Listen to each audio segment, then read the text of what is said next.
students over in the program at Ridgeview High School because they have really stepped up when it comes to the hate crimes legislation and other issues as well. But the town hall meeting is coming up soon, and do you want to give everybody the details, Hamilton? Absolutely. January 12th, Monday night. That's next Monday, Brooklyn Baptist Church Northeast, House District 79, or I like to call it the home of the new and improved Hardscrabble Road. So come on out. All right. Yes, indeed. Well, thank you so much. We appreciate you joining us. Best of luck with the town hall. Thank you so much. Thank you We for having me. appreciate it. Thank you for your service as well. Thank you. All right, we'll be right back with your news at 5:30 straight ahead.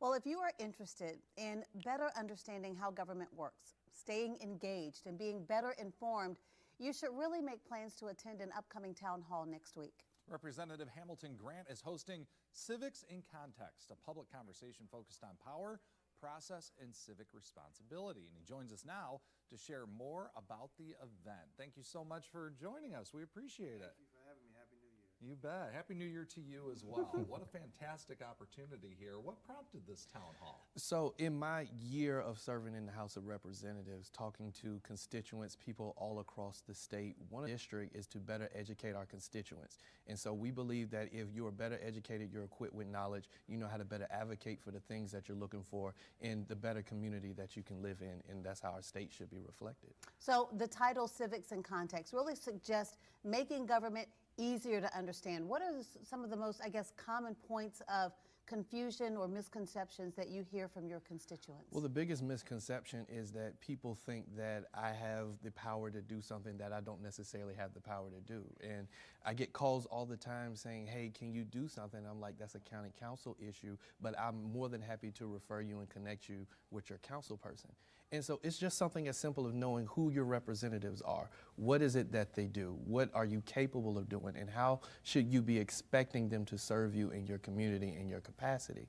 And so when people know better, they do better, and they pick better. And so our goal is to make sure that people all across the community and in South Carolina have the opportunity to know better and do better and demand better, basically, for their leadership. Yeah, you know, one of the big things and takeaways that you often hear from people is they feel pretty disconnected maybe from the process sometimes, or feel like their voices aren't being heard. How will this event help them to feel a little more part of the process? So we want to simplify the process. Politics is complicated, and to be fair, there are a lot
All right, good evening. How's everybody?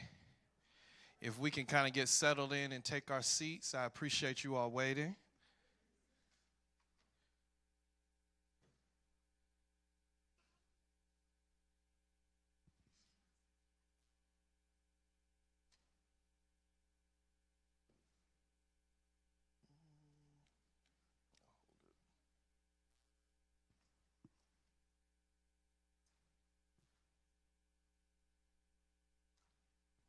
All right, how's everybody doing this evening?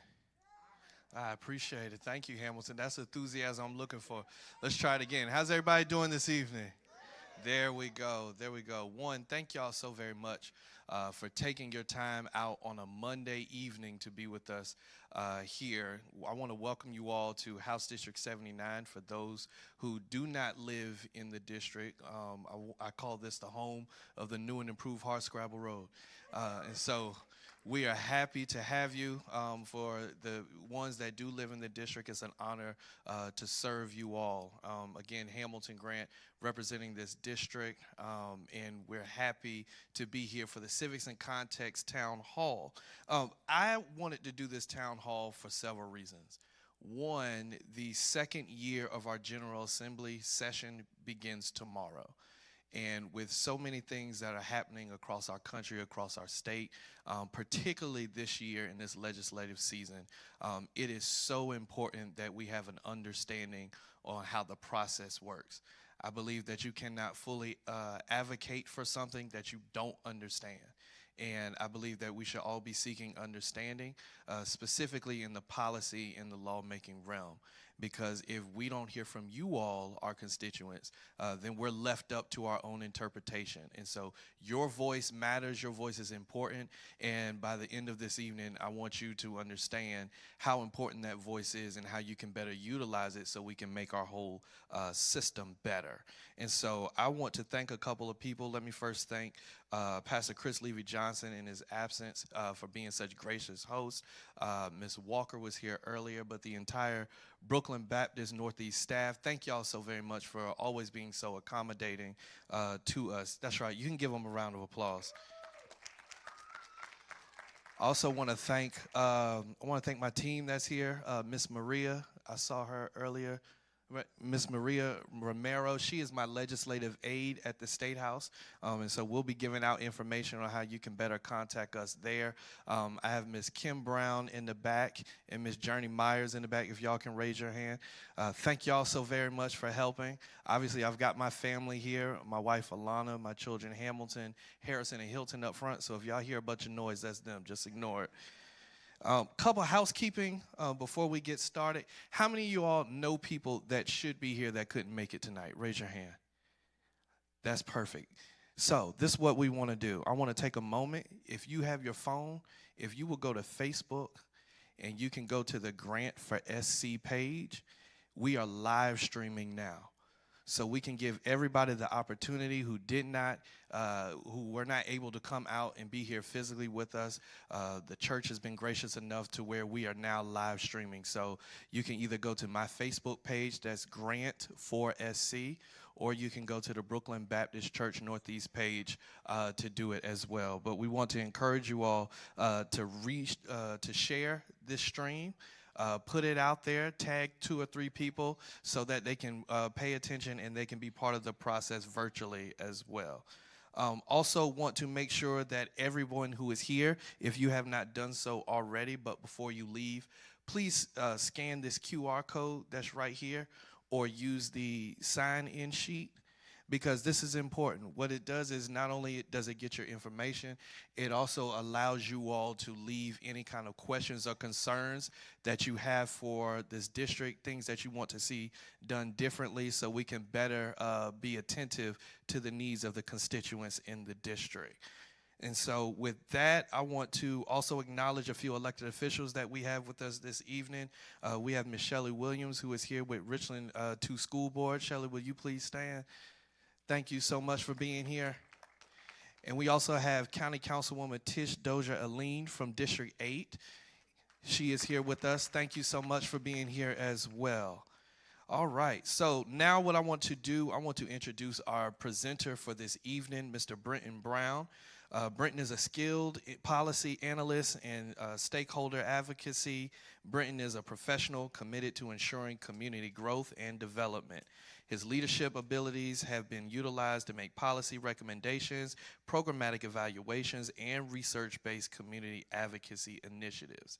In his current professional role as Chief of Staff for the South Carolina Commission for Minority Affairs, Brenton provides strategic counsel to the agency's Executive Director and Board of Commissioners. In addition to providing strategic counsel, he oversees inter and intra-agency projects and tasks and creates the maintain cross-departmental relationships to ensure success. Furthermore, Brenton is the agency's governmental affairs and community advocacy liaison, which includes developing its legislative and policy agendas and partnerships with other state agencies, federal agencies, elected officials, and the business community and the community of civic organizations. All those words mean this man knows what he's talking about. And so tonight we're going to learn. I want you to engage. There'll be a Q&A session once he finishes his presentation. As you see, the microphone in the center. And so at the appropriate time, if you have questions, we'll kindly ask you to line up at the microphone. Now, I'm going to ask this real nice, and I need all of your cooperation. When we get to the Q&A, let's try to stick to questions, so we can get everybody that's here. We understand that you want to give context. We understand that you feel a way about something, but in order to be respectful of the ones who have questions, let's try to keep it to questions only, okay? Can you help me with that? All right, I appreciate it. Ladies and gentlemen, please help me welcome Mr. Brenton Brown. Thank you, sir. Thank you. Good evening, everybody. First, I want to thank Representative Grant for inviting me out. I've known him and his family for several years now. His wife and I actually started at the agency on the same day, they are wonderful people, wonderful family. I knew them before they had children. I also tell people it's ironic. Before February 11, 2015, I had never met anybody else with the first name Hamilton because my son's name is Hamilton. And lo and behold, I know two more Hamiltons now. But I definitely want to thank him for inviting me to come out on today. He read all this stuff on my bio. All that I do, I've tried to live my life as a public servant. So I spent 12 years previously as a high school educator. I got burnt out from doing that because that's what kids will do to you, especially at the high school level. And I was blessed, and I tell people I'm so monumentally blessed to be able to find an agency and work with some great people. I have some coworkers who are here today. What we do is we serve the people of the state of South Carolina. So I'll give you a very quick background on my agency. Previously, before May of last year, we used to be the Commission for Minority Affairs, where we focused on issues affecting the state's minority communities. However, as of this past May 2025, our statute was changed, and so we are now the Commission for Community Advancement and Engagement. What that means is we try to look after the economic well-being of South Carolina's rural and under-resourced communities. So same thing, same mission, however, our constituency has just broadened. So if you ever need us, I have my contact information that'll be held on the end of the slide. As I did tell you, I am a recovering high school English teacher. So as of that, if I'm going through the presentation, if you have a question, you will not throw me off. If you want to raise your hand, ask me a question for some clarification. The most important thing is for you to get the information that you need to be a more engaged voter. So let me jump into it right now. Civic engagement in South Carolina state government. If we can go to the next slide, please. All right. Some topics that I'll go through, and I'm just going to do, a 30,000-foot view. I'm not going to go into too much detail on tonight. However, if you have questions at the end, please let me know, and I'll try to answer them. We're going to talk about just kind of the structure of South Carolina state government, the legislative process in South Carolina, the budget process in the state, and also being an engaged and effective voter. Next slide, please. All right, so South Carolina state government. Next slide, please. All right, there are a lot of participants in South Carolina state government. And when I talk about state government, I'm typically going to talk about, if you remember all the way back to high school, you learned about the three branches, the legislative, judicial, and executive, okay? And that's what we have here in the state of South Carolina. The governor is in charge of the executive branch, of which me working at a state agency, I'm a part of the executive branch technically. We also have the South Carolina General Assembly, of which Representative Grant is part of one of the chambers, which we'll talk about momentarily. We also have the South Carolina State Senate, constituents and citizens and special interest groups, state agencies, and then you also have some other interest groups as well. I'm going to talk very briefly on tonight about the judiciary. That's a separate topic, but really I'm going to be more so focused on the General Assembly and the executive branch. Next slide, please. So once again, the three branches.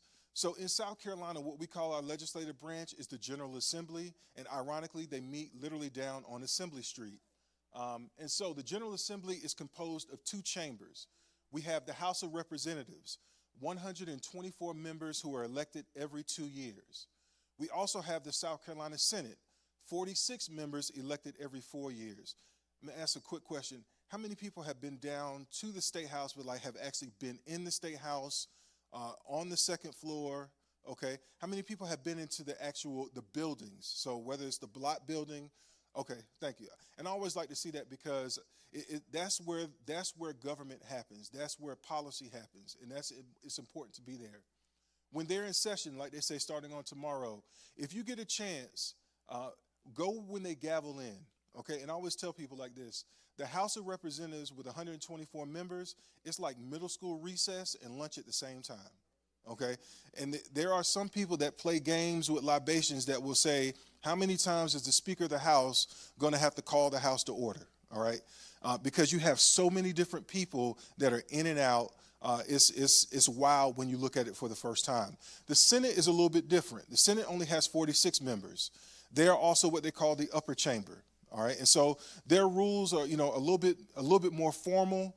They interact with each other a little bit differently. But those are our two chambers: 170 members, 124 in the House, 46 in the Senate. It's also important to note very quickly, we have 46 counties, but the Senate districts don't align neatly to counties. A few of them do, but most of them do not. We then have the executive branch, the Office of the Governor, which he unveiled his executive budget earlier today, and I'll talk about the budget later on. And we have approximately 100 state agencies, and they vary in size. I think the largest is going to be SCDOT, and you also have like the Conservation Bank, which at last I checked when I spoke with their director, I think has about 5 employees.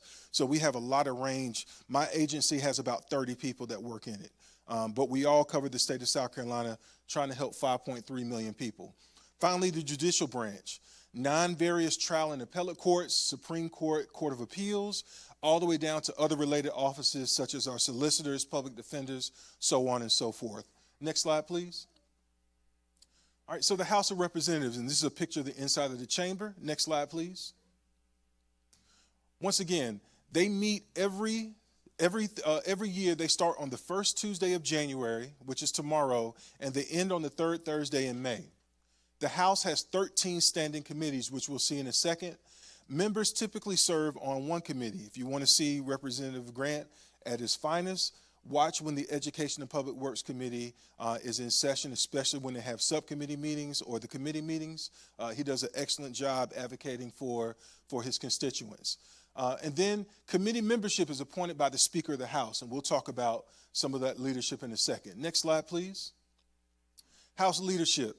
Okay, so you have the Speaker of the House. Currently, is Representative Muriel Smith, who's from just up the road in Sumter. He presides over the business of the chamber. We then have the Speaker Pro Tem. There are going to be times where the Speaker of the House is not able to preside over the chamber, and so you have Speaker Pro Tem, who will step in and he'll preside over the business of the chamber. Next, you have the majority leader, and the majority and minority leaders are apportioned by party. And so, of course, like most places in America, we have Republicans and Democrats. Right now, you don't really have any third-party members who are in state government on the legislative side. So the members of the Republican Party, they are the majority. They have more members that sit in the House than members of the Democratic Party. They elect a leader and the main spokesperson, and that individual is known as the majority leader. And then you have the minority leader. So the Democrats, as of right now, are the minority party by numbers. And so they also elect a de facto leader, and that individual serves as their spokesperson. And then you have various committee and subcommittee chairs. Next slide, please. We talked about the various committees, and these are all the committees that you see here. Every time a bill is filed on the House side, it ends up doing something that's called being read, and I'll talk about that process a little bit later. But every bill that is filed has to be categorized, and it is sent to one of these committees. From there, one of two things usually happens. That bill can just either sit there and nothing may ever happen, and that's usually what happens a majority of the time. Or what will happen is it will then get referred to a subcommittee. So within Agricultural, Natural Resources, and Environmental Affairs, you will have a subcommittee, or you may have more than one subcommittee actually. And then if it gets a subcommittee hearing, that's the level where we as citizens have an opportunity to go in and make our voices heard to those elected officials. Next slide, please. Next, the South Carolina Senate. And that's to look at the inside of their chambers. Next slide, please. The South Carolina Senate, just like their House counterparts, they meet every year, beginning the first Tuesday in January. They gavel out the third Thursday in May. The Senate, however, has 15 standing committees. So it's important to note, with very rare exceptions, members of the House of Representatives only serve on one committee. It is different for the Senate. The Senate has actually a couple more committees than the House, and so their members actually serve on multiple committees. And then once again, their committee membership is based a little bit differently. The House is determined usually by the Speaker in his office. However, for the Senate, it's based on member selection and seniority. The Senate is really, really big. The House is big on seniority, but the Senate is really big on seniority. I remember when I first started and I was learning about state government, working in the role, and I went down to the Senate for the first time, you would see a lot of the older members who sit more towards the front.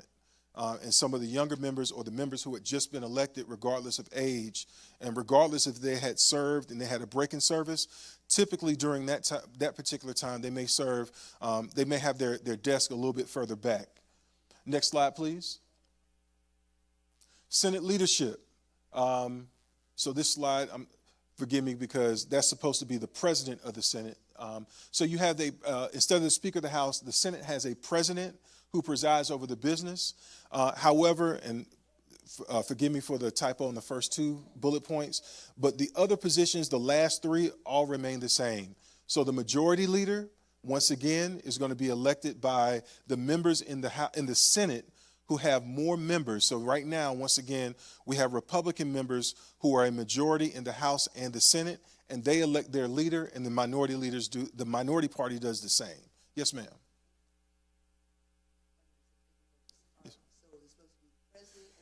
Yes, ma'am. It's supposed to be, take out the second bullet point. Yes, ma'am. So the first bullet point, instead of saying Speaker of the House, it should say the President of the Senate. And then don't worry about where it says Speaker Pro Tem. And then the last three bullet points are still going to be the same. So in that chamber, you have a majority leader, a minority leader, and you also have committee and subcommittee chairs. Next slide, please. Here are the Senate committees. For the most part, they mirror what they see on the House side. Sometimes the name changes, but once again, these are the standing Senate committees. They do have joint committees and things of that nature, but these are the ones that are standing, which means they're for the most part, they're permanent. Next slide, please. The executive branch. That's a picture of the governor's mansion. Next slide.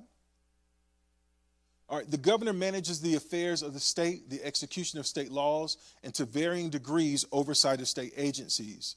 The governor at times is also expected to revise existing public policy and advance new policies and programs. Also, the governor has the authority to veto legislation and to issue executive orders and an executive budget. And if you had a chance to look earlier today at 1 o'clock, Governor McMaster, he unveiled his final, because he's at the end of his term, he unveiled his final executive order, his executive budget on today. Next slide, please. Constitutional officers. So these are actually offices that are written to the state constitution. These are the individuals that we elect when we go to the polls. The governor, chief executive, he's basically the CEO for the state. The lieutenant governor is second in the state's line of succession. We have a Secretary of State. If anyone owns a business and you want to file your business, you do that at the Secretary of State's office. We have the Treasurer, who is the state's chief banker. He manages and invests the state's public funds. We also have the Comptroller General, the state's chief accountant, who oversees the state spending, accounting, payroll, and vendor systems. Next slide, please. Then we have the Attorney General, the chief prosecuting officer that focuses on crimes against the state, the Superintendent of Education, the Commissioner of Agriculture, and then the Adjutant General, who's the chief administrative officer for the state's military forces. Next slide, please. All right, next, state agencies, of which I'm a part, and once again, we're also part and parcel of the executive branch.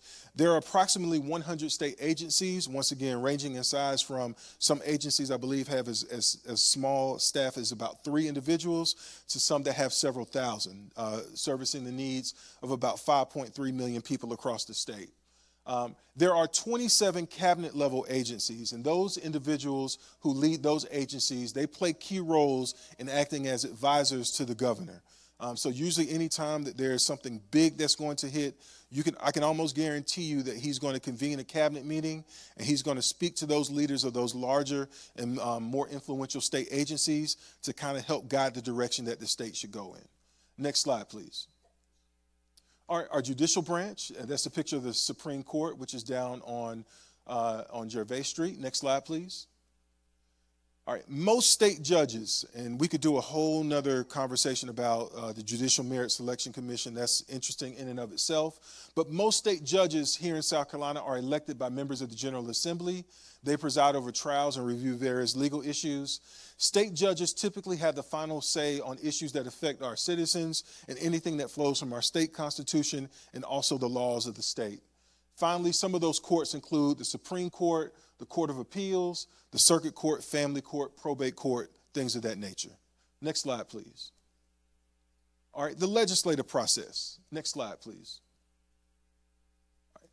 I know some people had a book a little bit earlier, but I was actually in preparation. I attended some other groups that do some great advocacy work, and I came across this graphic, which is great. And I did what we say as teachers: there's no stealing in education, and this is educational. So I did not steal this. I just borrowed it for an extended period of time. This is how the legislative process works, and this is just a very abridged version, okay? So I'm going to use Representative Grant. Representative Grant wants to make sure that, I don't know, Chick-fil-A is the only restaurant that is served in District 79, okay?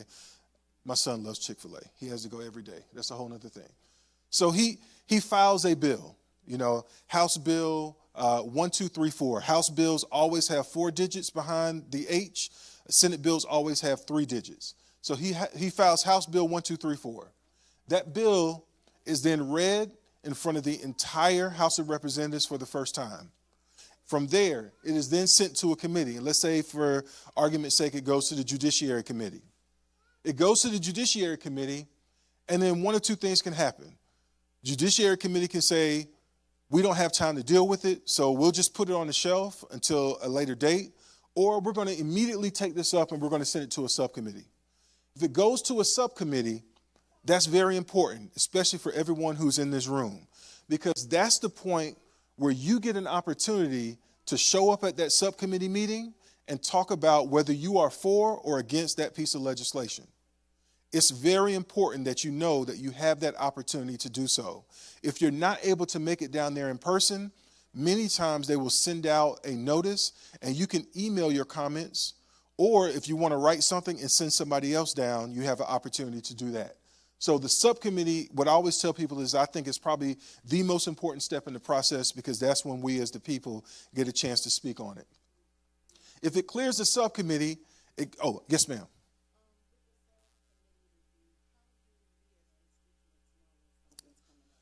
Yes, ma'am. I'm going to get to that, but you know what? We can skip, because if everyone will pull their phone out, please.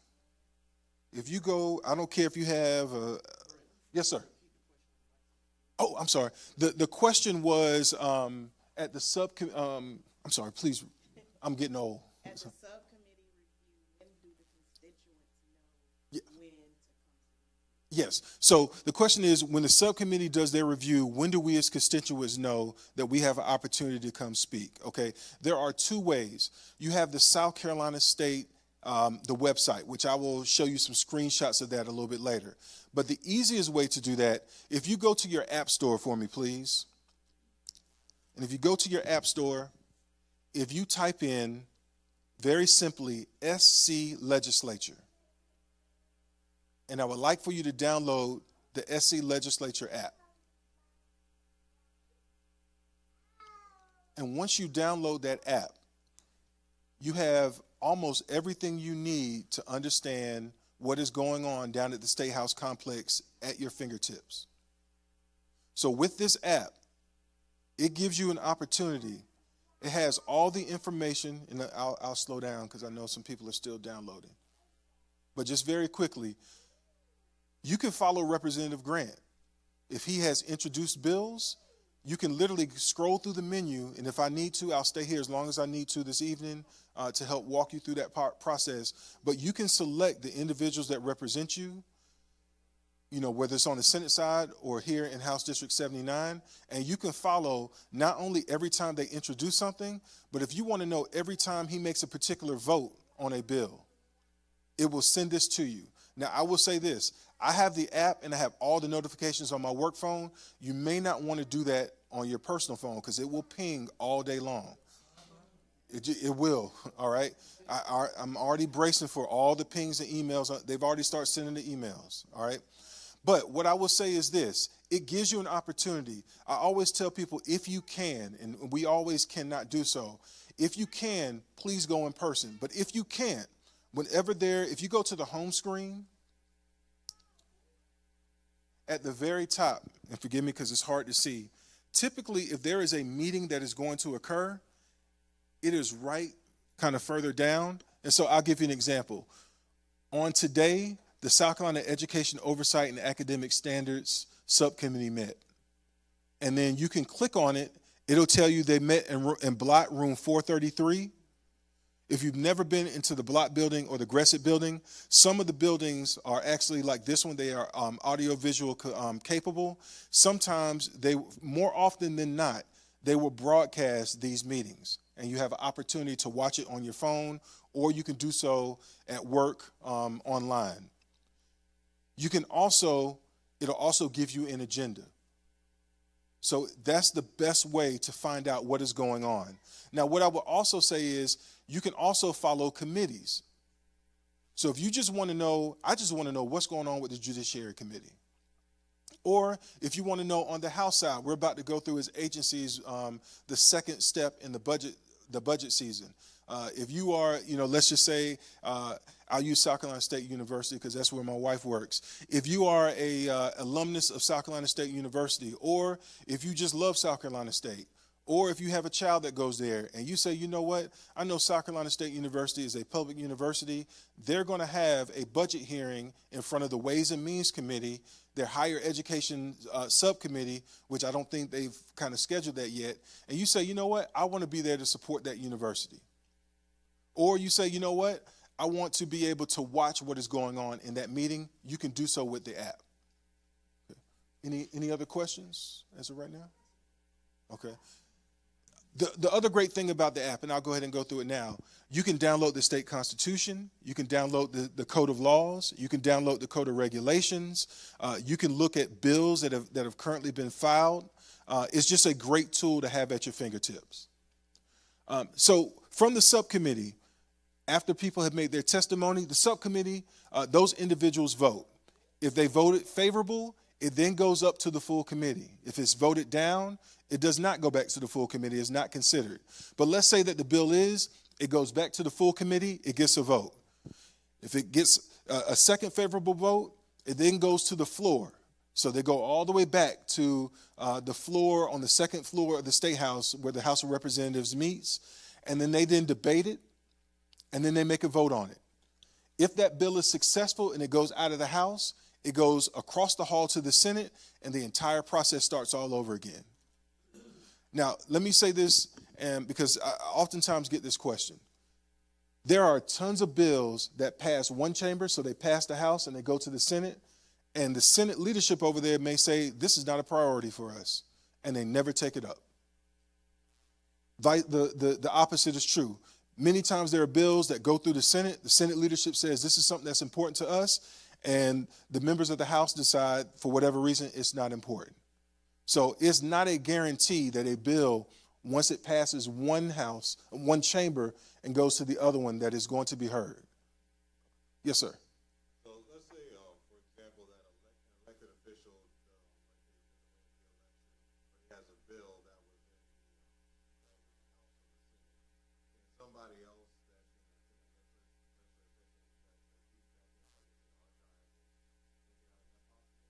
Well, so it's not really stuck in the archive. So what ends up happening, and I'm actually glad because I skipped something that was very important. We run off of a 2-year cycle. So the first year was last year in 2025 when they gavelled in. It ends at the end of May this year. So any bills that were introduced that did not pass and get signed into law, they still have a chance as of right now. They have up until May of this year, essentially, to be signed into law. Now, if you have in the interim time, and there's a lot of movement amongst members, if you have a member in the House or the Senate that for whatever reason, let's say someone introduces a bill in the House, it passes through, it goes to the Senate, but that individual for whatever reason is no longer holding elected office, that bill is not tied to that individual. It's now really, even if that person were still there, it's out of their hands because it's in the other chamber. And that other chamber has the prerogative to do with it whatever they would like. But if it cycles through this process twice and it gets voted on favorably in both chambers, it then goes to the governor's desk essentially. The governor signs it into law, and then it becomes law. Now, there are bills that are brought up year after year. And so I always tell people, usually about 2 or 3 times a year, somebody will ask me, is this going to pass? And I always tell them, I have no idea.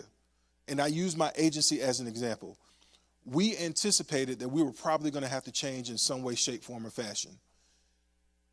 This time last year, we were not sure what was going to happen with us. And then the House actually did a procedural move the last week of session, which, a lot of times they deal with things usually not directly related to agencies, especially agencies on the smaller end. But basically what ended up happening was the Judiciary Chair got up, they did a procedural matter, and they said, you know what, we don't need to take this to committee. And so they literally handled all the business on the floor of the House over 3 days, and about 2 weeks later, we were a brand new agency.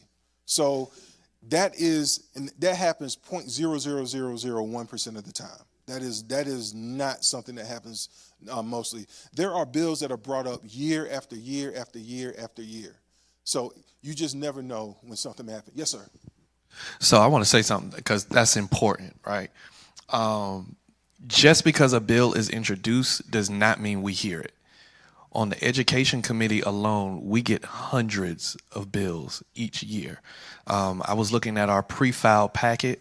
Lawmakers have the ability to pre-file legislation in December, which does not necessarily give you a head start when session starts. It's just we put pre-file legislation out, and depending on the lawmaker, whether they want to push it in the media to get the public's attention to help apply pressure on lawmakers.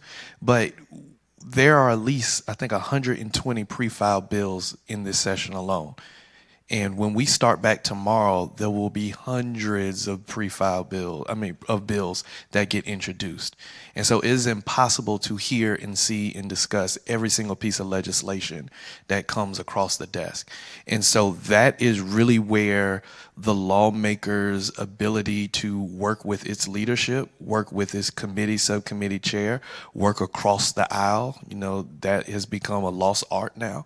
But that if you really want to hear a bill or really want to try to get public testimony in a subcommittee hearing, that is the way to do it. And as someone who is in the minority party, that is a very, very tough thing to do. We introduce bills all the time that we feel are good for the state of South Carolina, but because of the party affiliation behind our name, it won't even come up to a committee. So that's the reality of it. So if you have an issue and feel like, well, lawmakers aren't doing this, or they just go up there and do nothing, understand the powers behind this right here. That's why those committee and subcommittee chair people are so important. They hold so much power. And so I just wanted to say that because I've gotten a couple times, well, how come y'all don't talk this bill? And whenever people ask me specifically about a bill, if it's not a polarizing bill, I'm asking what's the bill number? Because it's not that I don't know what's going on, but I cannot keep up with every single piece of legislation that comes through the body. So that better helps us if there's a pressing issue or if there's a bill that you all want heard or want to discuss. If you ask or if you give me the bill number, I'll pull out my phone and read the bill right there. Because that helps us better have and engage in a conversation. I just wanted to make that point. Yes, thank you, Brent. Thank you. Yes, sir. And I will say this. If you have an opportunity, try to go down to the State House at least one time during this session. They are just bombarded with a ton of information. You probably get during the session probably 50, 60 emails a day, if that. I cleared my email out Friday and already have 100 emails. It is the amount of work that they have to do is immense. And you got to remember, he has 123 colleagues. And, you know, all those 124 members don't necessarily have executive staff that are assisting them. The Senate is a little bit different because in their suites, they have staff members that are able to assist them a little bit more because, of course, they have a smaller number. But you have to understand it. And the reason why I tell people to come down there, you really get to see what the interest that people have when you go down to the State House.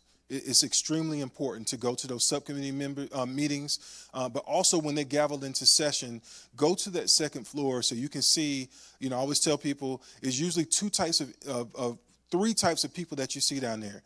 You're going to find someone like myself who works for a state agency, and, you know, we're trying to advocate for something on behalf of the agency, you know, to make people more aware of it.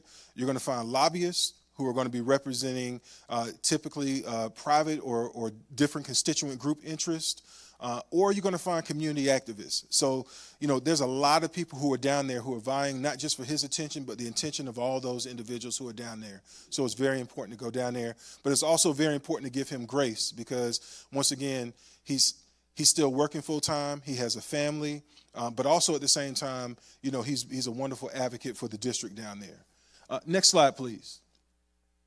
All right, the budget process, and I'll talk about this very quickly. Next slide, please. All right, so some of the same participants who are in the legislative process are in the budget process, but it's a little bit different. On the right-hand side, right under Revenue and Fiscal Affairs, you'll see Board of Economic Advisors and Budget Development session. There are literally about 4 individuals in state government that are keeping track of what all the revenues that are coming into the state year-round. And what happens is, we call them the BEA, the Board of Economic Advisors. Usually in the late fall, they compile a report, and they go to the governor, and they go to the General Assembly, and they say, we are anticipating this is how much revenue that the state will have to spend for the next fiscal year. And the term fiscal year is a term of art, and I'll get to that in a second. But it's a very involved process. But basically, you have information given from the Board of Economic Advisors that's sent to the governor. The governor basically drafts a budget first, like he did today. Then, in January, what ends up happening is it starts in the Ways and Means Committee, which is in the House of Representatives. They will then meet with all state agencies. And so those meetings are actually going to start not this week, I believe, but starting on next week. They will meet with Ways and Means. Ways and Means will then compile a budget. They will send that budget across the hall to the Senate.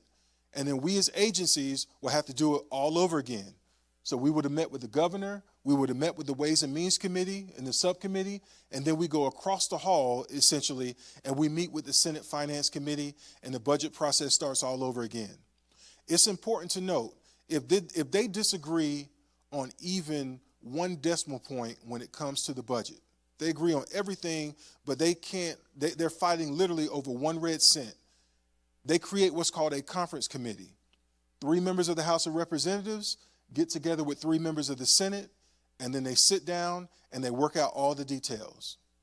From there, it goes back to the full bodies, they vote on it, and then they send it to the governor, and the governor at that particular point has an opportunity to either just go ahead and sign it into existence, or what can end up happening is the governor can do vetoes, but they also have the opportunity to override vetoes. So that's the budget process in a very quick nutshell. But if we go to the next slide, please. All right. So I talked about the term fiscal year. It's one term, but it means different things, okay? Anybody here ever done an audit before or been through an audit? Okay. For an auditor, a fiscal year is the year that just ended. And in state government, our year runs from July 1st to June 30th.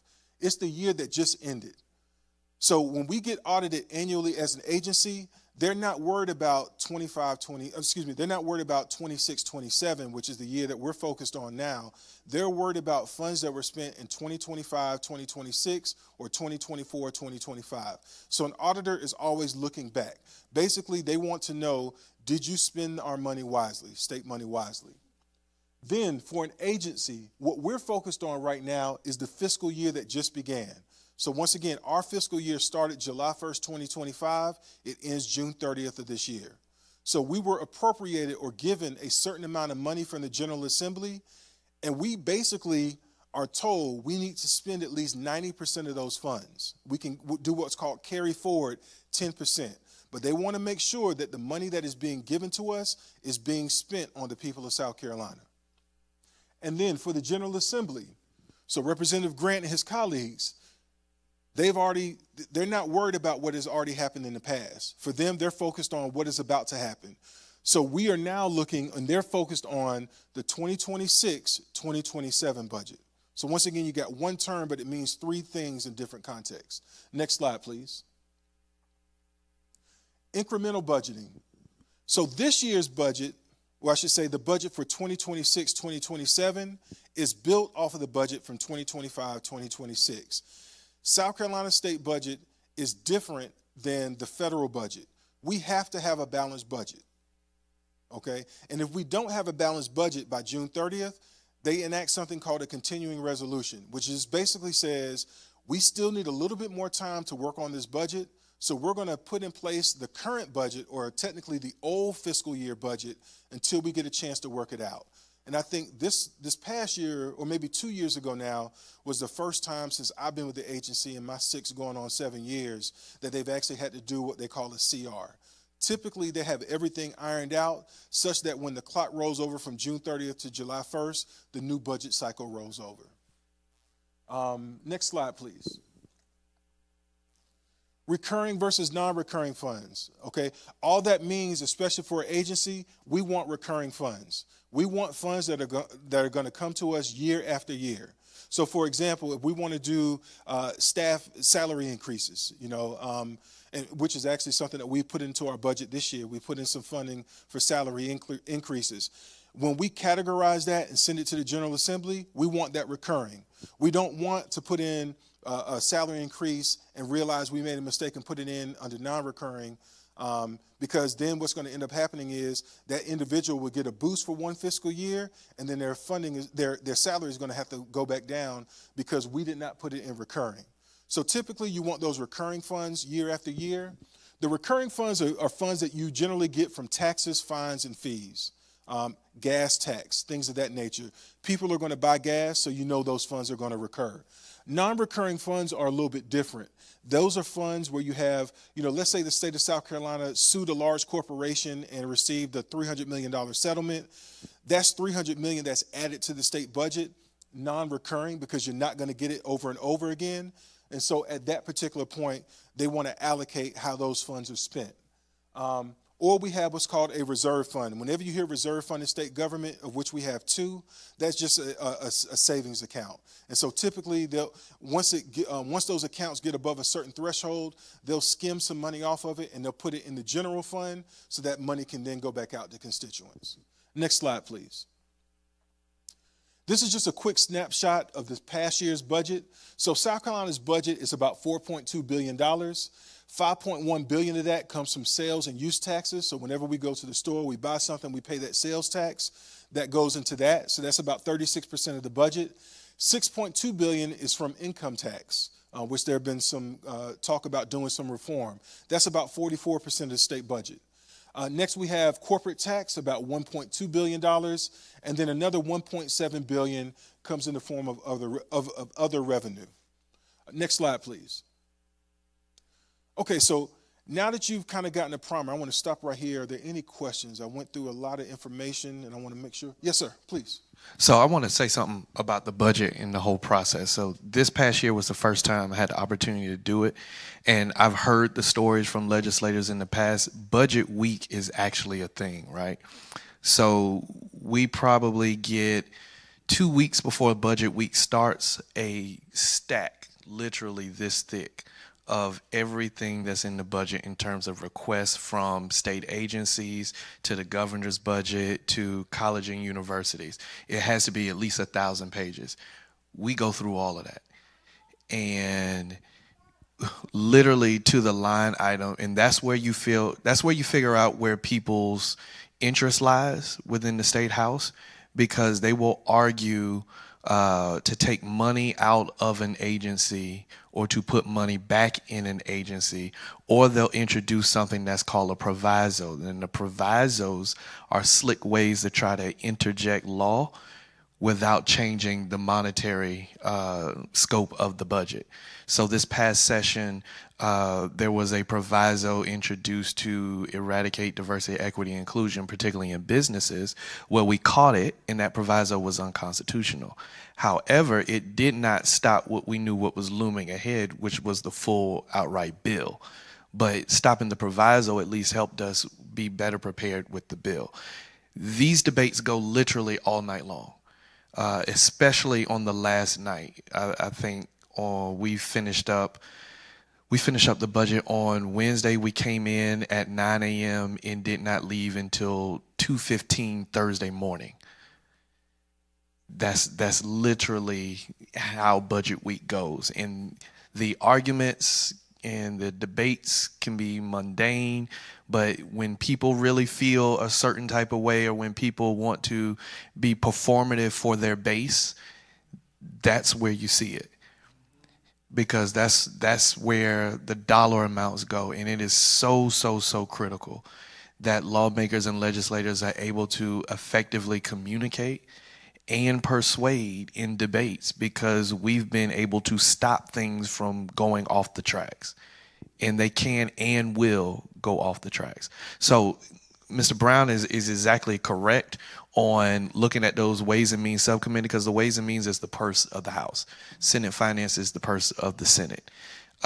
We saw this past session, one individual on Senate Finance stopped all of us as lawmakers from the ability to put money back into our district by ways of earmarks.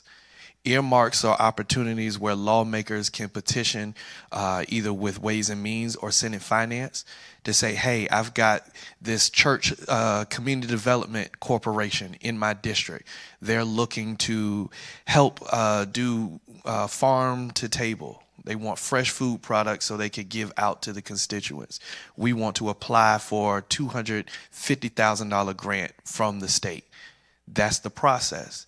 I actually went through that process for several agencies that equaled out to $500,000 for this district. On the day those applications were due, we were told by one person, we're not doing any kind of earmarks. When that same person the previous year got a veterinarian school named after them in the amount of $400 million. Those are the type of games they play. And so we are feverishly fighting to try to get earmarks back, because earmarks help you. They help the district. We're pouring back into the community, back into the district. So as much as it hurt District 79, imagine what it hurts for one of my colleagues who is out in rural South Carolina who services 4 counties. I'm blessed where I just got a portion of Richland County. There are people who have portions of 4 different counties that will take them 2.5 hours to get from one area of their district to the next. So dilapidated firehouses, police stations, parks that need upgrades. All of that was told no. But that's the importance of the budget. Also, what's important in the budget, and I know it was a hot topic for a little while, lawmaker compensation. We have some of the lowest lawmaker compensation in the entire country. Contrary to popular belief, I do not make a congressman's salary. Our salary, which will hit my bank account tomorrow morning once I gavel in, is $10,400 for the entire year.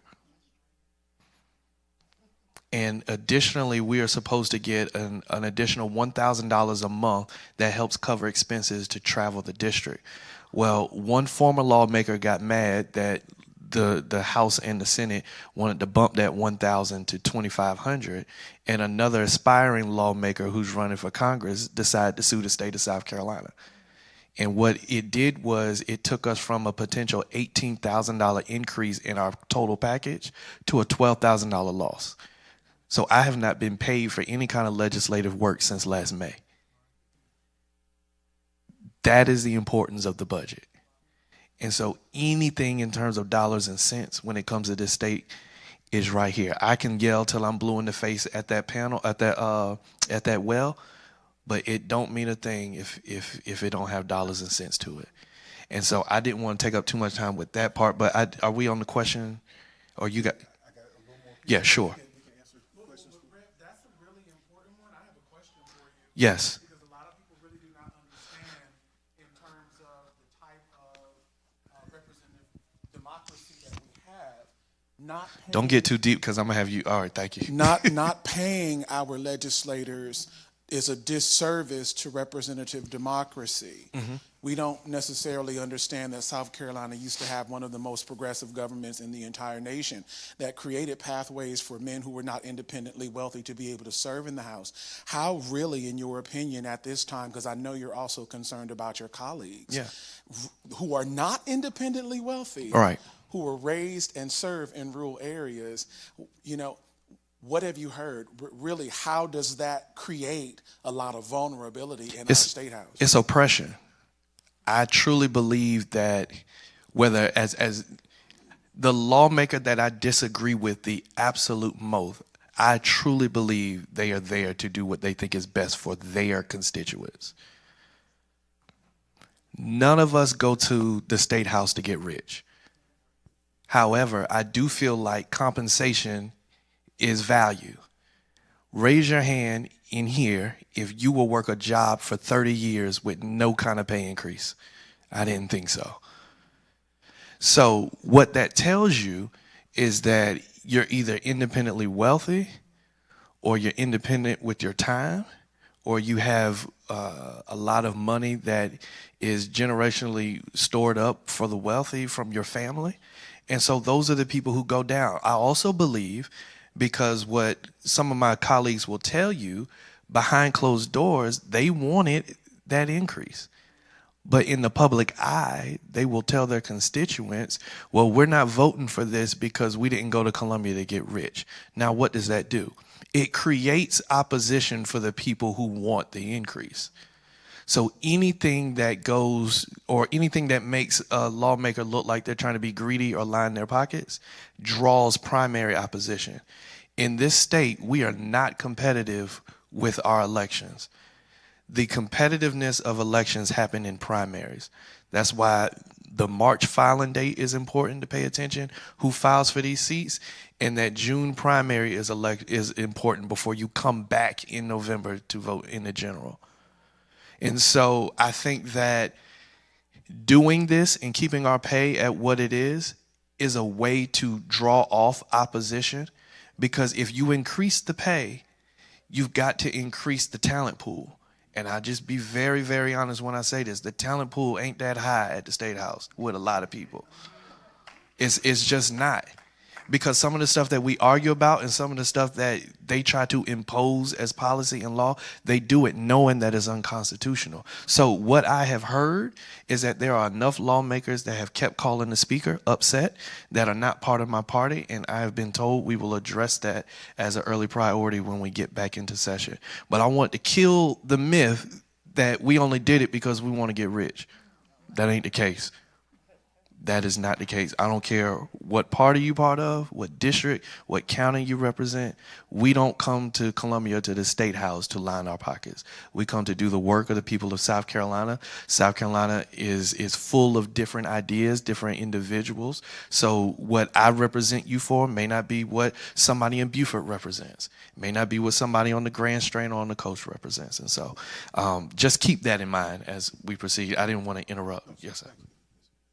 And we're at the third, the last portion. So you voted. That is great. And I always tell people that is just the first step in a long process. Because once you vote, you know, if you're here in District 79, and let's just say I don't live in a district, so I'm using myself for an example. It's the general election. I'm running against Representative Grant, okay? 45% of the people want me to be elected, and 55% of the people elect him.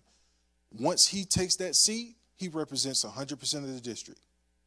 So it doesn't matter if the person that you wanted to vote for won or not. What matters is the fact that you live in a district and somebody basically raised their hand and they say, I want to represent the district. So at that particular point, it doesn't matter if you have an R behind your name or a D behind your name or where your political allegiances lie. You still need to contact that person that represents you because there's things that your community needs. So if we go to the next slide, please.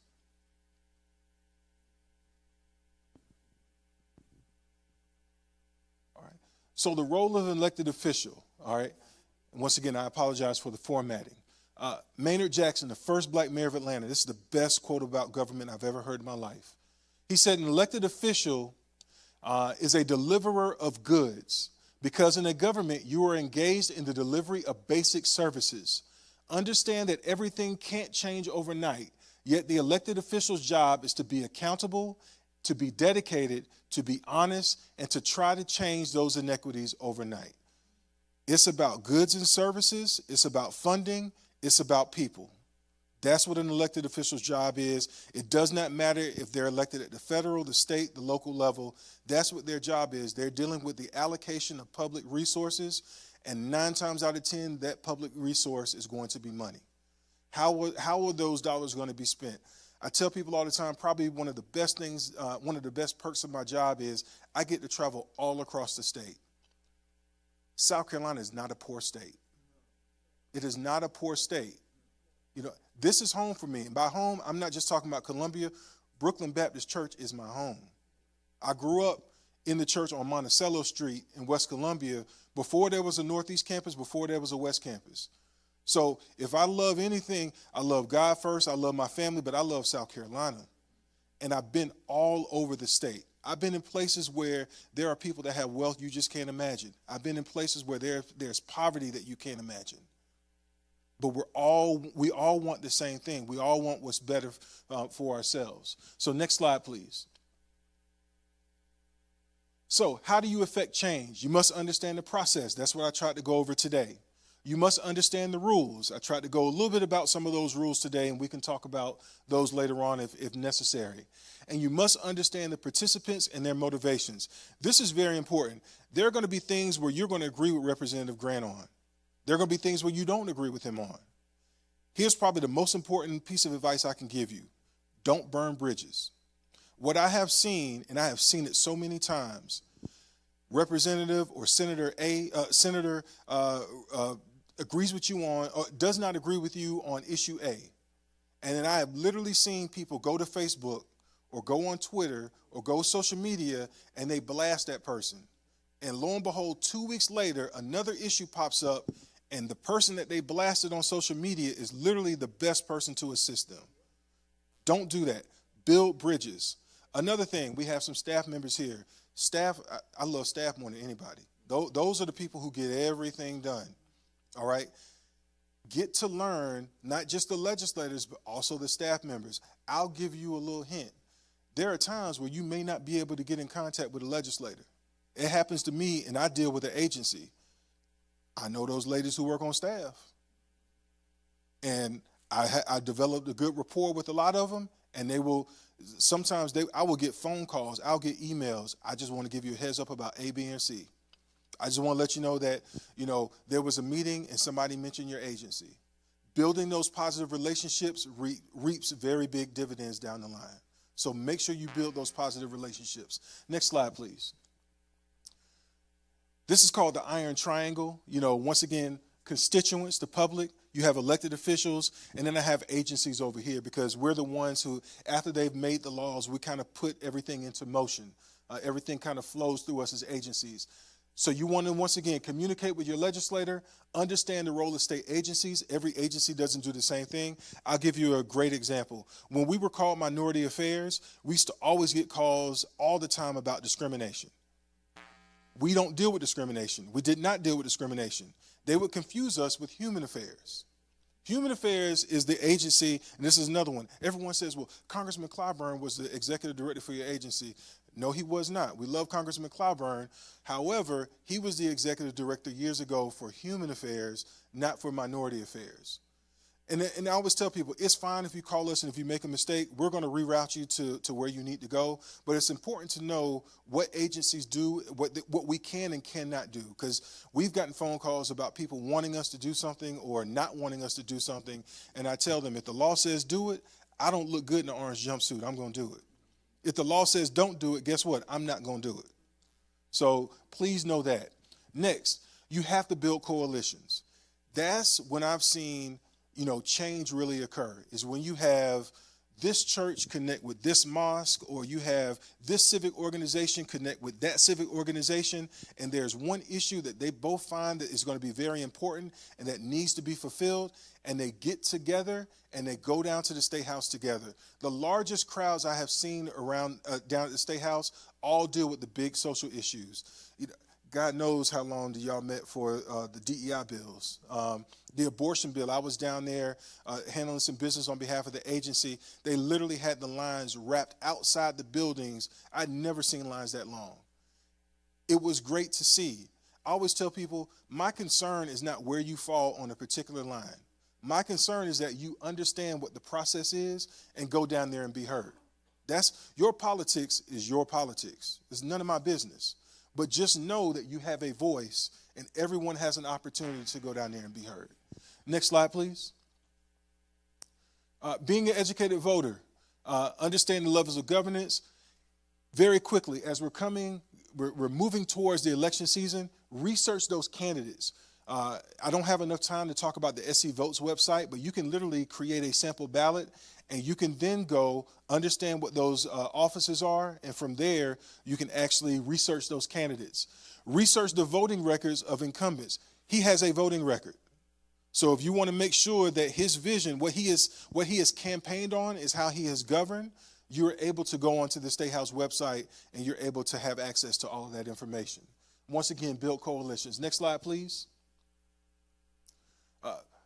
I talked about building and sustaining positive relationships. I think this second bullet point is very important. It's one thing to go down there with a grievance. It's another thing to go down with a grievance and a solution. Now, let me say this. The solution you may have, they may not necessarily agree with, but at least give them something and at least understand the process. But do not just go down there and talk about what the problems are. Go down there and talk about what some of the solutions could possibly be. That's very important. Once again, attend and testify at public meetings. Stay abreast of those events. You can do that on the website. You can also do that on the State House app. And once again, develop an effective communication strategy. Be sure, once again, use social media positively and use it wisely. Next slide, please. Very quickly, I want to talk about some voter engagement strategies. All voters are not the same. We probably have four different generations that are here, under the house tonight. How you're going to reach someone who is 18 is not necessarily how you're going to reach someone who is 68, and that is fine. You got to find the strategy that's going to work for those particular individuals. To do so, hold engagement sessions like are happening right now. Hold them at churches, hold them at barbershops, hold them at beauty shops, hold them at times where people are able to attend. It's difficult for people to go down to meetings in the middle of the day, but have it at night. try to have some food, because we all, especially if you're a parent, then you want to go to the meeting, but you also, I use myself, I want to go to the meeting, but I got this 10-year-old that's going to eat me out of house and home, and you tell me I'm going to come to a meeting and I want to get the great information, but then I got to figure out how I'm going to feed them at the same time. So if you have the budget, if you're able to do so, once again, that's why coalition building is important. Hold those sessions, try to have food. If you can, try to have some child care going about. Make it easier on the people. Make sure that those elected officials are invited to those meetings. A lot of times they will get blasted. You didn't show up at this particular meeting, and they will say, I didn't know about it. So make sure that they're aware of it. And also, once again, understand they can't attend everything. They really do, and I've seen it, firsthand. It doesn't matter what side of the political spectrum they're on. They really do try to serve their constituency, and they try to come to as many things as they can. Next slide, please. Next slide, please. All right. And I talked about, so I'm going to stop right here. I talked about the website and app already, and the next slides just kind of talked about that. I would like to thank, first and foremost, Representative Grant for inviting me to come out on today. My prayer at the end of the day is that the information I imparted to you has been beneficial to you. So if you have any questions, I will stick around towards the end. Please feel free to ask them now. Yes, ma'am. We got the mic. Oh, yeah, there we go.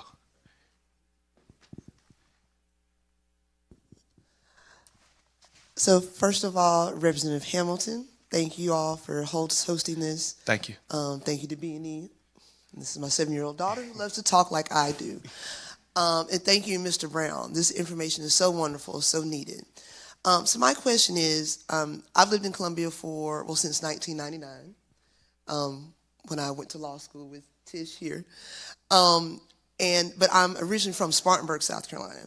And I've been talking with a few people up there about trying to do something just like this. And so my question to you is, do you travel with this?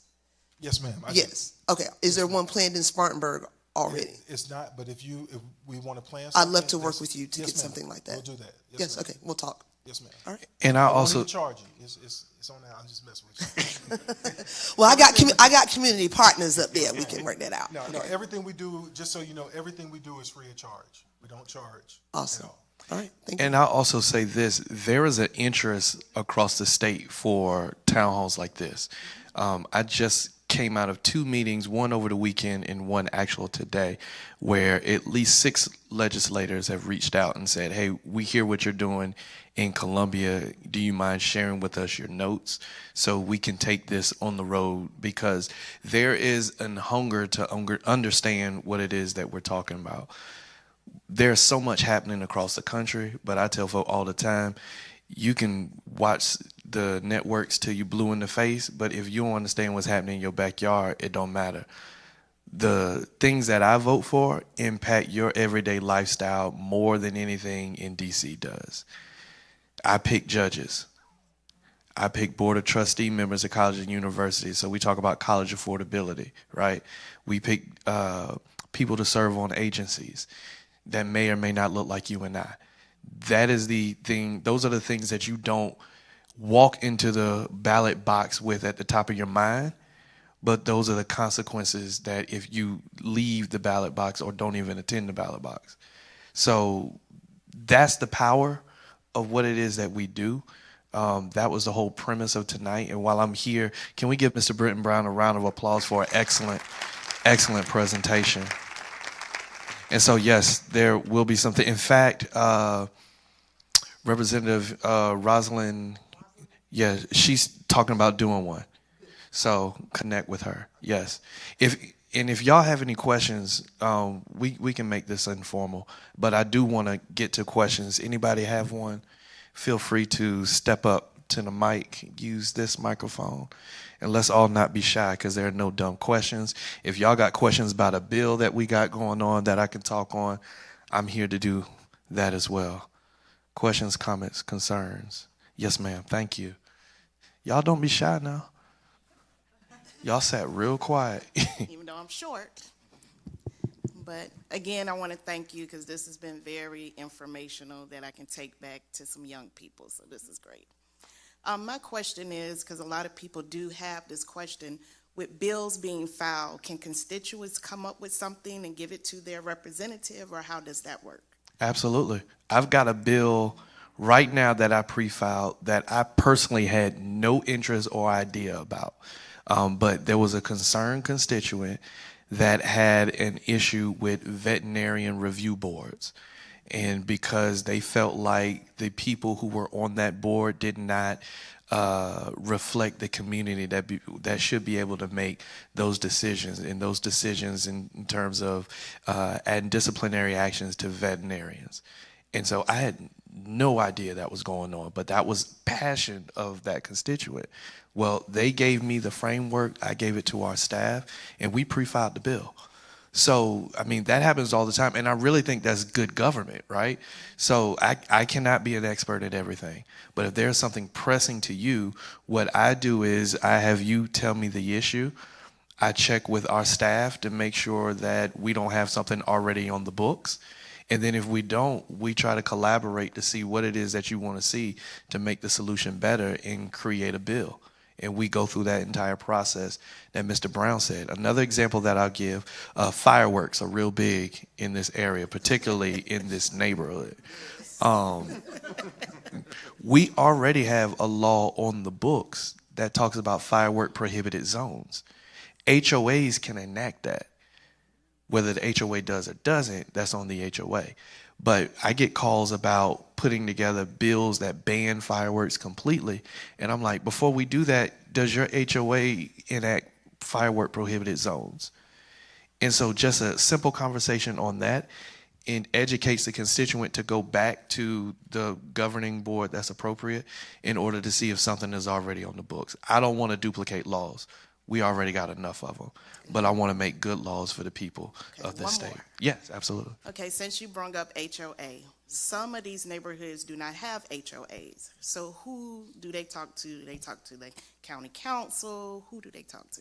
Councilwoman Eileen, correct me if I'm wrong. If a neighborhood does not have a HOA, they can come through Richland County neighborhoods? The neighborhood council, yes. Certainly you can. It would be better if the neighborhood would get together and create their own HOA. I mean, because there are things that the HOA can vote on that county council their hands may be tied. That's good. Thank you. I'm finished. There are smarter minds than I in the room. Thank you, Councilwoman. Mr. Tyler, what you got? Hamilton. My question is, what's some of the goals that you're looking to accomplish as far as this legislative session? I know it's always interesting, especially when it comes up to a midterm year. You're going to be seeing a lot of extraneous and somewhat obnoxious things going on. So how do you stay focused on trying to step forward with your accomplishments, and how do you plan to be also maintaining your stamina going in towards the election season? Yeah, my focus is always how can I best represent the people who sent me to do the job. When I ran, the number one issue that I kept hearing was hardscrabble. Hardscrabble wasn't done. We saw the cones, and so we talked about it. We needed hardscrabble to be finished. Now that hardscrabble is finished, one of the issues that I continue hearing about are those businesses on hardscrabble. They have endured 8 years of a road construction project. They have endured COVID-19, and there is no way for them to apply for financial assistance or relief from the state to deal with an issue that was not their own. So I'm steadily trying to advocate for that. There are a couple bills that I'm on dealing with college safety and infrastructure to make sure that the incident that happened at the University of South Carolina, the incident that we all saw that dealt with Charlie Kirk, and what happened at South Carolina State University for homecoming does not happen on any of our colleges or universities here in South Carolina. When you talk about the stamina piece, I give what we do at the State House office hours, meaning to keep my sanity, and I can be good for the people in the back of the room. When I leave the State House, I can't take that with me. I knew how to count before I got there. So at the end of the day, if it comes down to a party versus party vote, I know what that vote's going to look like. So it is my job to effectively communicate and advocate. And I'll be real with you, most times when you see people step up to the well, they're not talking to the room, because what the camera doesn't show you is the room is halfway empty. We talking to the camera. I'm talking to the constituents. I'm talking to the people across the state, that hopefully when I say something, it does something to you to make you want to get involved and understand. And so being able to effectively communicate a message that reflects what this state should look like, and not necessarily the direction that I believe the state is going in, I mean, that's something I'm always going to do as long as the people send me downtown to do the job. And last question, is there anything that as the constituents we need to be looking out for that should that may come as a surprise going into this legislative session? There are always surprises. I would say that the usual social topics will continue to come up. Abortion bills will continue to happen every year. I believe they may try to intensify the attack on diversity, equity, and inclusion. And it is very difficult to advocate for those things, because while they are important, they are also distractions.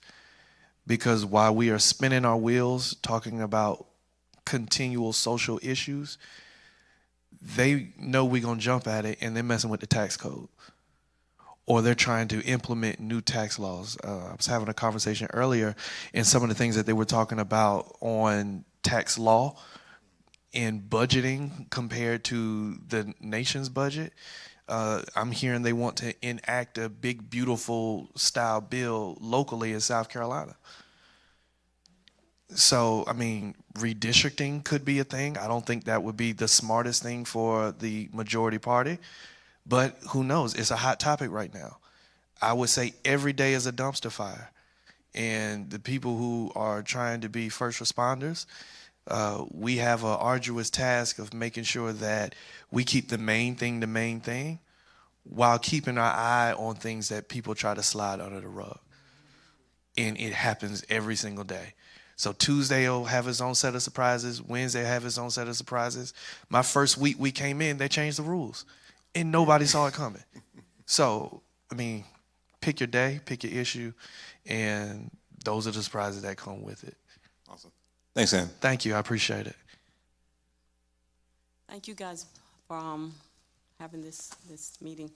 My main concern, I've been in this community since 1995. We moved here, military family, and with the growth in this community, I have seen trash. I'm serious. Go from one area of Columbia, in this area here, from Two Notch on Road, all you see is trash. And I go to the neighboring states often. I go to North Carolina and Tennessee. Those states are so clean. As you fall into the border and as you walk, if you enter back into South Carolina, it's so trashy. It's almost embarrassing. And another thing, about all the growth that we've had, all we've had in this community, vape stores, car washes, storages, and liquor stores. It's upsetting because they're so close to the high schools. Right. Now, those are my concern. And a lot of people that I know that couldn't make it today, that's their concern as well. Yeah. So is there anything, especially the trash? So you're absolutely right. And I'll attack it from the growth standpoint first, and yes, I'll address your points. South Carolina is one of the fastest growing states in the entire country. We are the #1 destination for one-way U-Hauls. So that means people are moving to the state. I mean, you could see the growth just happening in this community and in this area. And if you notice, as soon as those lanes open,